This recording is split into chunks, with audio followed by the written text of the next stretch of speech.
बदन तन तो हिला लिया बीच में, यार फिर मत हिलवाना मुझसे।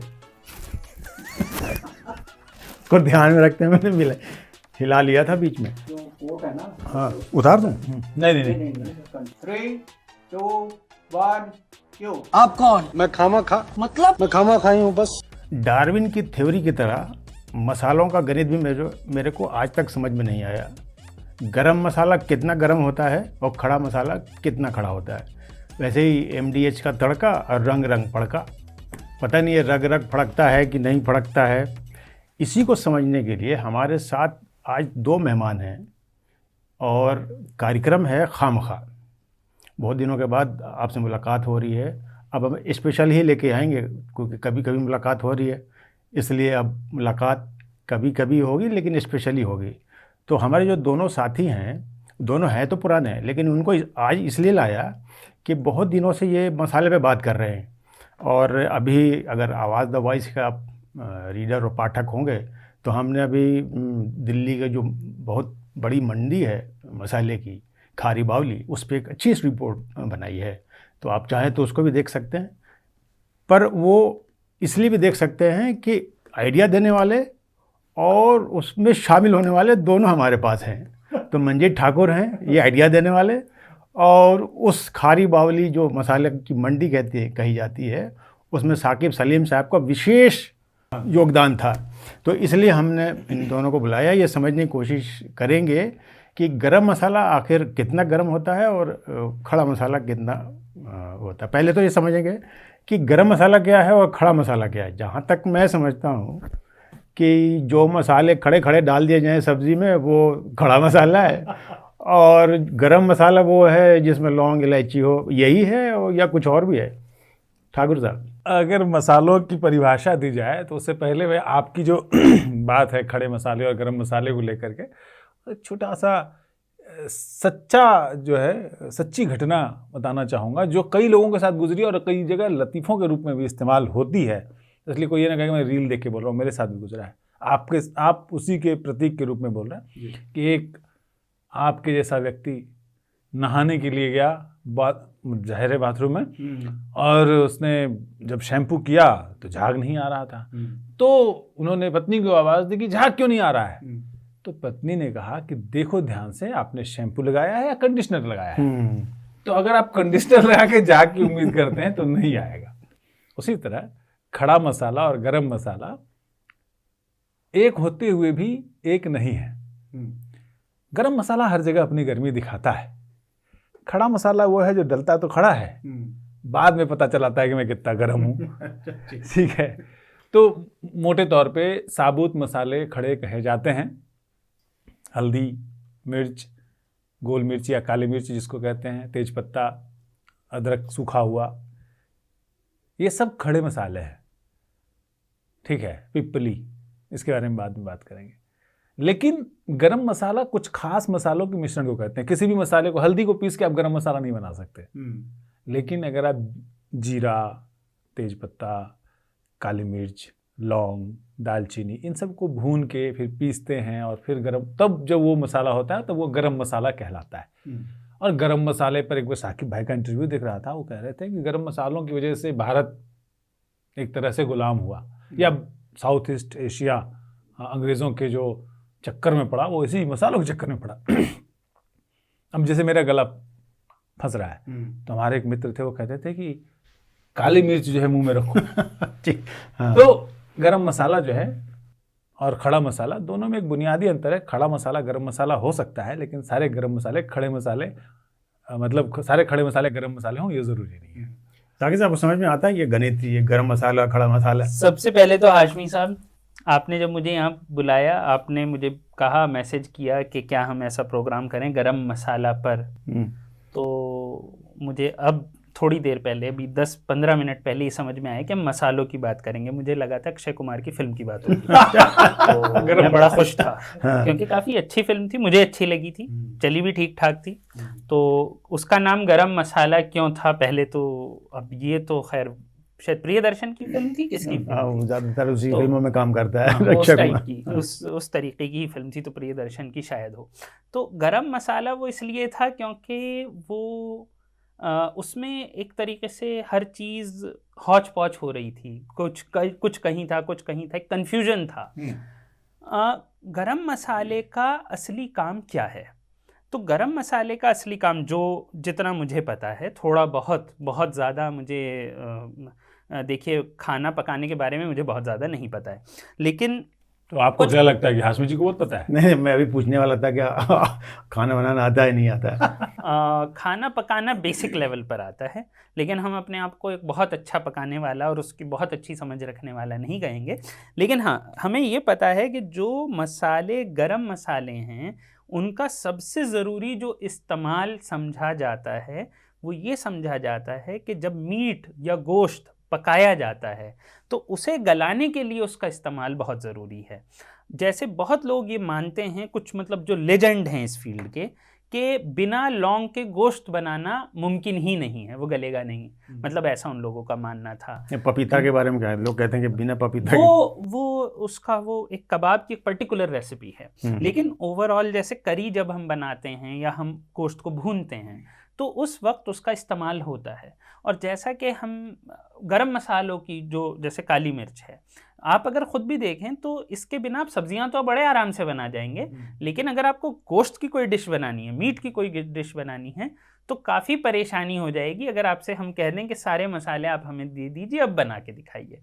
तो पहली चीज़ तो ये है, और इसी वजह से अंग्रेज़ों के लिए बहुत ज़्यादा ज़रूरी था, क्योंकि अंग्रेज़ यूरोप, मतलब अंग्रेज़ से मतलब मेरा यूरोप पूरा है, क्योंकि वो गोश्त खाया करते थे, मीट खाया करते थे, आज भी खाते हैं।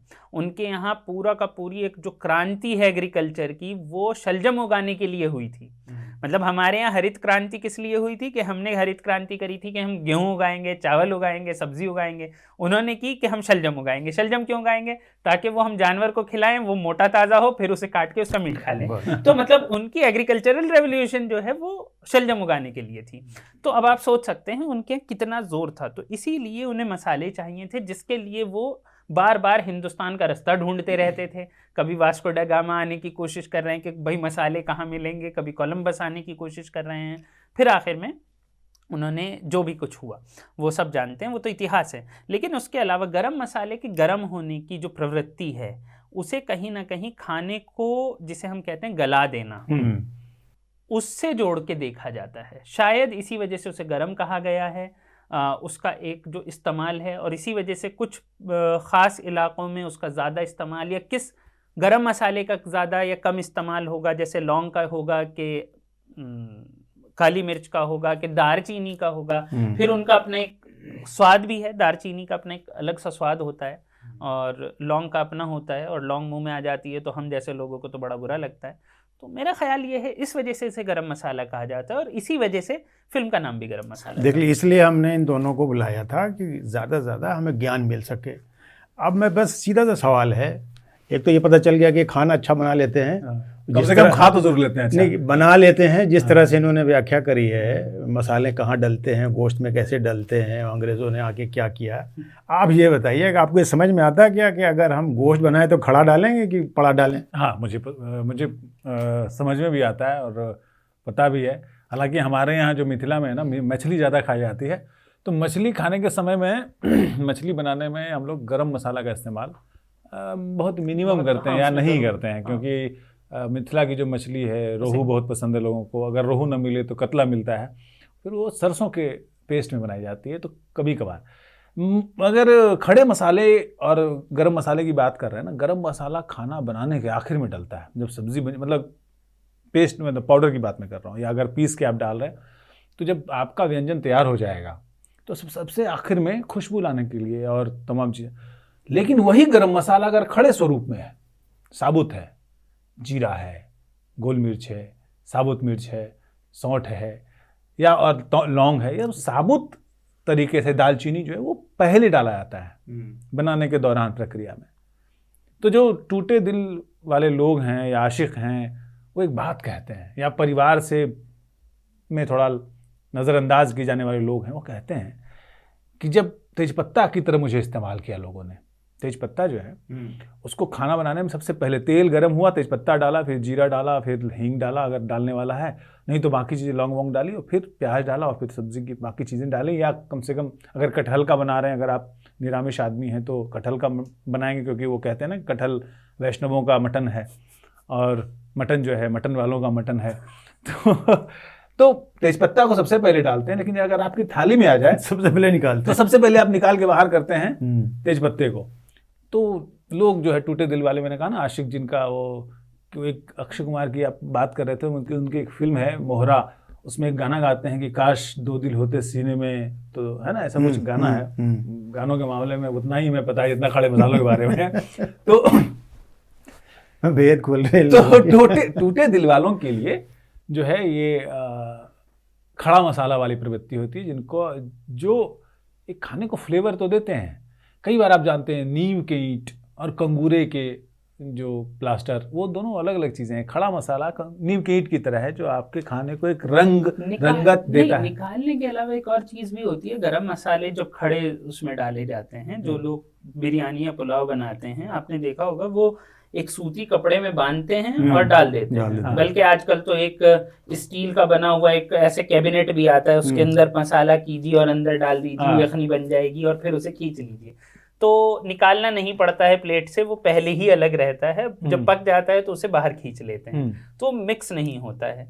तो ये जो चीज़ है कि खड़ा मसाला खड़े स्वरूप में गरम मसाला लौंग वगैरह चाहिए भी, लेकिन वो मुंह में भी नहीं आनी चाहिए। तो मतलब अगर पीछे क्या वजह है? इसको आप सियासत के तौर पर ले जाएं तो एक संस्था होती है जिसको निर्माण करने वाले कुछ लोग होते हैं जो अपने रूप रंग गंध शब्द से विचारधारा क्रिएट करते हैं, और उस विचारधारा के रथ पर सवार होकर कोई व्यक्ति जो है वो बड़े सियासी पद को या छोटे सियासी पद को हासिल करता है, विधायक बनता है, पार्षद बनता है या तमाम चीज़ें, और फिर उस विचारधारा वालों को आराम से किनारे कर। ये तय कौन करता है यार, ये कि पुलाव में ये मसाला पड़ेगा, गोश्त में ये पड़ेगा? अनुभव जन्य है सर, ये तजुर्बा होता है कि आपको क्या अच्छा लगता है। आपको जो चीज़ अच्छी नहीं लगेगी आप वो मसाला इस्तेमाल नहीं करेंगे, मैं आपको बता रहा हूँ। ऐसा कोई ज़रूरी संविधान में नहीं लिखा है कि अगर मुझे बड़ी इलायची पसंद नहीं है तो मैं अपनी सब्जी में डालूंगा, मैं मना करूंगा कि मत डालो अगर मुझे पसंद नहीं। लेकिन अगर हम स्टू बनाते हैं तो जैसे प्याज के साथ तेजपत्ता भी डालेंगे, खड़े लौंग भी डालेंगे और बड़ी इलायची भी डालेंगे, ये तो तय है मेरे ख्याल से। करेला डालते हैं कभी? नहीं, मैं करेला नहीं डालते हैं। कौन तय करता है ये, किसने तय किया? वो जैसा कि उन्होंने कहा अनुभव है, आपका एक्सपीरियंस है, आपको पता चल रहा है, सैकड़ों साल से एक काम हो रहा है, लोगों को कर कर कर पता चल रहा है कि लौंग से ये काम होता है, या जैसे लोग कहते हैं कि नज़ला जुकाम हो रहा है तो आप वो शहद में काली मिर्च या दक्कनी मिर्च डालकर खा लीजिए। तो वो एक अनुभव है, लोगों का अनुभव है, वो वक्त के साथ आता जा रहा है। हाँ। तो शायद वो एक वजह रही। मैं एक खड़े मसाले का एक और इस्तेमाल आपको बता रहा हूँ। एक कहानी है, मतलब पढ़ी है कहानी पाठ्य पुस्तक में। अब वो ऐतिहासिक रूप से कितना सच है ये तो साकिब भाई बताएंगे, लेकिन बहुत साल पहले, आज से करीब 2-2.5 हज़ार साल पहले, जब रोम के साथ हमारा व्यापार होता था और हम भेजते थे यहाँ से काली मिर्च, तो बर्बरों ने, जो जर्मेनिक बर्बर्स थे, बारबारिक ट्राइब था, उन्होंने रोम पे कब्जा कर लिया था और रोम को उन्होंने छोड़ने की शर्त रखी थी कि हमें जो वहाँ पे इतना 35 मन, शायद मन उस समय 40 किलो या 50 किलो का होता होगा जो मन, तो काली मिर्च चाहिए।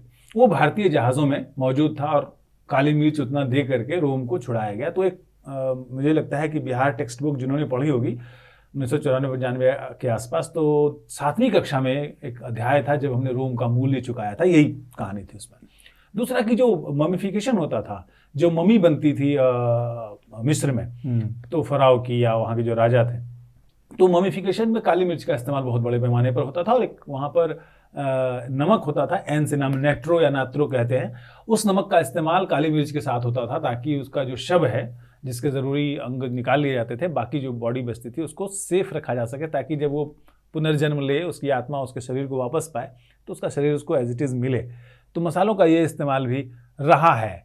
बाकी खाने के मसले में तो है ही जो आप देख रहे हैं। मैं अभी गूगल में सर्च कर रहा था कि अपने देश में मसालों का कारोबार कितना है, तो मैं गिन नहीं पाया, इतने ज़ीरो में था, इतने अंकों में था कि मैं समझ नहीं पाया कि आगे इसको करें, बोलें कैसे, और इसके सामने बोलना है, दर्शकों के सामने फिर मजाक उड़ाएंगे हमारा। तो इतना बड़ा कारोबार है, डलता इतने नहीं है, लेकिन कारोबार लाखों करोड़ का है। नहीं, ये बहुत ख़ास बात है कि मतलब बहुत लोग आपको मिलेंगे जो बड़ी अंग्रेजियत जिन पे छा गई है, पाश्चात्य सभ्यता, वेस्टर्नाइजेशन, आप कुछ भी कहिए, मगरिबी तहजीब जिन पर छाई हुई है, वो आम तौर पे हिंदुस्तानी खाना खाते हुए ऐसे कहते हैं, हिंदुस्तान वाले बहुत ज़्यादा मसाला खाते हैं, अच्छा खाना नहीं खाते हैं, तुम लोगों से खाना नहीं खाना आता है, मतलब दे बिहेव लाइक दिस, वो ऐसी बातें करते हैं। और उन्हें कोई ये पूछे कि भाई आपको पता होना चाहिए कि पूरा यूरोप, जैसा कि अभी इन्होंने रोम का भी एग्जाम्पल दिया, पूरा यूरोप पिछले 3000 साल से इस मसाले के लिए लड़ रहा है, और वो तो बहुत सारी टेक्नोलॉजी आ गई है, तो कुछ मसाले असल में यूएसए के अंदर पैदा किए जा रहे हैं, लेकिन उनकी क्वालिटी उतनी अच्छी नहीं मानी जाती है। लेकिन कुछ मसाले आज, और अच्छा मसाला यहीं का माना जाता है, तो उस मसाले के लिए पूरी दुनिया लड़ रही है, उस मसाले के बिना वो खाना खाने को तैयार नहीं है, उस खाने के लिए, और सिर्फ खाना ही नहीं है, खाने असल में हर खाने का एक तरीके से उसके साथ मेडिसिनल प्रॉपर्टीज हैं, यानी कि उससे कुछ चीजें फायदा पहुंचाती हैं। हर खाने के दादी माँ के नुस्खे तो मेरे ख्याल से ज्यादातर सब मसालों नहीं, सिर्फ इतना ही नहीं है, कई बार ये होता है, जैसे कुछ मसाले, आप मान लीजिए आप मीट खा रहे हैं, आप बैंगन खा रहे हैं, किसी भी चीज़ को जब हम खाते हैं तो उससे कोई एक नुकसान साथ में जुड़ा हुआ है, उसमें एक पर्टिकुलर टाइप का मसाला डाल के लोगों का यह अनुभव हुआ कि इससे ये परेशानी नहीं होगी। जैसे लोग अजवाइन डालते हैं कि भाई गैस नहीं होगी, हींग डाल देते हैं, कोई और चीज़ डाल देते हैं, तो वो उस चीज़ का एक तरीके से एंटीडोट, जिसे गरम मसाले, खड़े मसाले का एक इस्तेमाल आपको याद आ गया तो बता दे रहा हूँ कि जब हमारे बिहार झारखंड में जब छोटा बच्चा होता है तो जुकाम वगैरह होने के चांसेस ज़्यादा होते हैं, तो दादी माँ का नुस्खा ये है कि सरसों के तेल, कच्चे तेल में वो जायफल घिस करके उसको बच्चे को चटा दीजिए, उसका जुकाम या जो भी बीमारी है श्वास नली से जुड़ी हुई वो ठीक हो जाएगी। तो और ये होता है कि ऐसा नहीं कि नहीं होता। युवाओं को बता दीजिए जायफल कैसा होता है, हमारे बहुत से दर्शक युवा हैं, उनको शायद दिखा भी नहीं, वो दिखा देंगे हम लोग। हाँ। अच्छा, एक मिर्च की कहानी और भी है। आप लाल मिर्च देखते हैं, 4 तरह की मिर्ची होती है, हरी मिर्च, हरी मिर्च है, देगी मिर्च है, और एक लाल मिर्च है, तो एक शिमला मिर्च है जो कि बेचारा बेकार ही, कश्मीरी मिर्च भी तो अलग है, कश्मीरी मिर्च है जो कलर लाने के लिए किया जाता है। ये मिर्ची 400 साल, साकिब भाई बताएंगे, 400 साल पहले तो भारत में था ही नहीं। तो एक सवाल ये भी उठता है ना कि भाई जब हम तीखा खाने वाले लोग हैं, बिना मिर्ची का तो हम पिज्जा भी नहीं खा पा रहे हैं आजकल, तो भाई ये हम लोग तीखा कैसे बनाते थे खाने को? नहीं, 400 साल पहले कुछ तीखी मिर्चें हिंदुस्तान में हैं, कुछ चीजें बाहर से आई हैं। नहीं, मैं मिर्च की बात कर रहा हूँ, जो लाल मिर्च या हरी मिर्च है वो तो पुर्तगाली लाए। हाँ। हम उससे पहले पिपली और लौंग इस्तेमाल करते थे। अकबर के दरबार में 50 किस्म के पकवान रोज बनते थे, तो तीखा कैसे बनाएंगे? वो पिपली यूज करते थे। नहीं, तो उस तरीके का जिसे अब तीखा कहते हैं, ये भी एक बहुत बड़ा सवाल है। बहुत से लोग इस पर खाने के कहते हैं कि जो तीखा, बहुत ज्यादा तीखा खाना है, वो आपका जो जायका है उसे दबा देता है, तो आपको पता ही नहीं चलता है कि खाना कितना जायकेदार था। मतलब मसाले का काम जायका देना था, लेकिन मिर्च का काम जायके को दबा देना है। मिर्च के मतलब काफ़ी ट्रेजिक सी बात मैं आपको बता रहा हूँ, मिर्च के जो 2-3 काम हैं उसमें से एक काम ये है कि जो पता नहीं, आप में से, आप तो पत्रकार हैं, आप शायद आपने ज़रूर इस बात को देखा होगा कि जो बहुत गरीब लोग होते हैं वो बहुत तीखा खाना पकाते हैं। भारत में ये चीज़ है, और वो उसको बहुत पतला कर देते हैं ताकि वो जो ग्रेवी है वो कम से कम खा के, मतलब थोड़ी सी ग्रेवी में ढेर सारे लोग रोटी या चावल खा सकें। तो ये एक मिर्च का इस्तेमाल है। भारत सोने की चिड़िया था, उसे इस इस्तेमाल की भी ज़रूरत नहीं थी। वहाँ के लोगों को मज़ा लेना था उस खाने के जायके का, उन्हें ये नहीं था कि कम में ज़्यादा लोग खा सकें। ये अकाल की स्थिति नहीं थी, पहली चीज़। दूसरी चीज़, मिर्च का एक और इस्तेमाल जो कि वैसे वाली मिर्च का इस्तेमाल है, वो कहीं ना कहीं ये है कि जहाँ पर लोगों को पसीना नहीं आता है यानी कि ऐसी जगह जहाँ पर ड्राई कंडीशंस हों, तो वहाँ पे उसका इस्तेमाल होता है कि उसकी वजह से पसीना आ जाए। राजस्थान में बहुत ज़्यादा हाँ। मिर्ची खा रहे हैं। राजस्थान के कुछ इलाकों में, विदर्भ के कुछ इलाकों में इस वजह से इस्तेमाल हो रहा है, लेकिन वो भी वैसा इस्तेमाल नहीं है जो कि हम कह रहे हैं कि भारत के क्लाइमेट को, भारत की कंडीशंस को इन सब चीज़ों की तो ज़रूरत नहीं थी यहाँ के खाने में। बल्कि अगर आप सच में देखें तो मिर्च का इस्तेमाल नहीं है, मसाले का इस्तेमाल है, ताकि हम उसके जायके का मज़ा ले सकें। लेकिन अभी क्या हो रहा है, आप जाएंगे नहारी खाने जाएंगे, उसमें इतनी मिर्च होती है आपको पता ही नहीं चलेगा उसमें कौन सा मसाला है। मतलब अगर आप टेस्ट करें तो आप ये नहीं बता पाएंगे कि इसमें कौन कौन सा मसाला है, आपको तो सिर्फ मिर्च पता चल रही है, आप ऐसे हो रहे हैं। और उसके बाद आप जल्दी से कोल्ड ड्रिंक मंगाते हैं, वो पीते हैं, फिर आप एक मीठा मंगाते हैं ताकि उनकी उसकी भी बिक्री बढ़ जाती है। तो कहीं ना कहीं ये जो आप मिर्च की बात कर रहे हैं, मिर्च भारत के खाने के कल्चर के साथ वैसे भी मेल नहीं खाती। मैं दो खाने से जुड़ी दो बातें बताना चाहता हूँ, मिर्च से जुड़ी हुई। एक राजस्थान की है और एक बंगाल और उड़ीसा और झारखंड के बॉर्डर्स की। दोनों दो इलाके हैं, पश्चिमी इलाके में। राजस्थान गया तो मुझे बाजरे की रोटी के साथ वहाँ के एक गाँव के चौधरी ने कहा कि आप क्या सा खाना, क्योंकि उनको लगता है कि दिल्ली वाले हैं तो कुछ ऐसा खाएंगे। तो हमने कहा जो आप खाते हो खिलाओ। तो उन्होंने बाजरे की रोटी के साथ लाल मिर्च और लहसुन की चटनी खिलाई, और वैसा स्वाद मुझे दोबारा नहीं मिला। फिर मैं आपको बताता हूँ, लालगढ़ एक बहुत ही नक्सली हिंसा से प्रभावित इलाका रहा है बंगाल में। तो मैं बहुत जाता रहा हूँ कवरेज के लिए, जाहिर है। तो वहाँ पर मैंने देखा एक बूढ़ी महिला जो है अपने घर में सुबह सुबह पैंता भात खा रही थी। पैंता भात जो है रात में बनाए हुए भात यानी चावल को अगर ख़राब ना हो जाए तो पानी में डाल के रख के छोड़ देते हैं। सुबह में थोड़ा सा सरसों का तेल, नमक और लाल मिर्च को आग में सेक करके, भुनी हुई मिर्च जिसको आप कहते हैं, उसके साथ उन्होंने खाया। तो उनको कार्बोहाइड्रेट का बहुत बड़ा पोर्शन, ग्लूकोज की सप्लाई होती है। तो जो आप गरीब और अकाल की बात कर रहे हैं, तो उन्होंने ऐसे पार पाया। और मिर्ची सहायक, इसलिए मैं मिर्च का प्रशंसक हूँ कि गरीब से गरीब आदमी जो जाहिर है अंग्रेज़ों और पुर्तगालियों की वजह से हम गरीब हुए, तो आज से 200 साल पहले की, तो उनके खाने में इस तरह से समाया कि ज़्यादा से ज़्यादा चावल वो थोड़े नमक और मिर्च के साथ खा सकें। तो ये इसलिए मिर्च का मैं बड़ा शुक्रगुजार हूँ। ये जो लाल मिर्च और लहसुन की चटनी है, ये अगर आप जाएंगे आपको पश्चिमी उत्तर प्रदेश के हर गांव में मिलेगी। मतलब ये बहुत, मतलब इसका बहुत ज़बरदस्त इस्तेमाल है कि कैसे कम खाने की, मतलब आप कार्बोहाइड्रेट की चीज़ों के साथ उसे जोड़ते हैं और खा जाते हैं। तो ये काफ़ी इंटरेस्टिंग चीज़ है। लेकिन वापस अगर हम खड़े मसाले पर आएँ तो कहीं ना कहीं ये जो मिर्च है ये मसाले के टेस्ट को दबा देती है। मसाला है नहीं मिर्च असल में, नहीं, ये मसाले के टेस्ट को दबा देती है। जैसे खाना होता है, आप किसी कौरमे में बहुत सारी मिर्च डाल देते हैं और उसके बाद आपको समझ में ही नहीं आता कि कौरमे में क्या था, प्याज था भी कि नहीं था, तो या फिर आपको लौंग थी नहीं थी, दालचीनी थी, आपको नहीं पता चलता है। मिर्च असल में छा जाने, मतलब आते हैं और छा जाते हैं पूरे व्यंजन में अपना ही स्वाद। मैं प्रोग्राम इससे पहले कि ख़त्म करूँ, एक सवाल चूँकि आप दोनों की बातचीत से पता चला कि यूथ को जायफल का पता नहीं पता है, और पिज़्ज़ा में वो मिर्ची डलती नहीं। डलती है इंडियन पिज्जा में तो डलती है। नहीं, वो दूसरे तरह की फ्लिक्स कहते हैं, वो फ्लिक्स सीड से वो मतलब मिर्ची का पाउडर, मतलब रुखड़ा, वो दूसरा चीज़ है, पता नहीं, वो मिर्च तो है नहीं, लाल मिर्ची है वो। बहरहाल तो वो उसमें खड़े मसाले का इस्तेमाल होता नहीं है। यूथ हमारे देश में लगभग 46% है।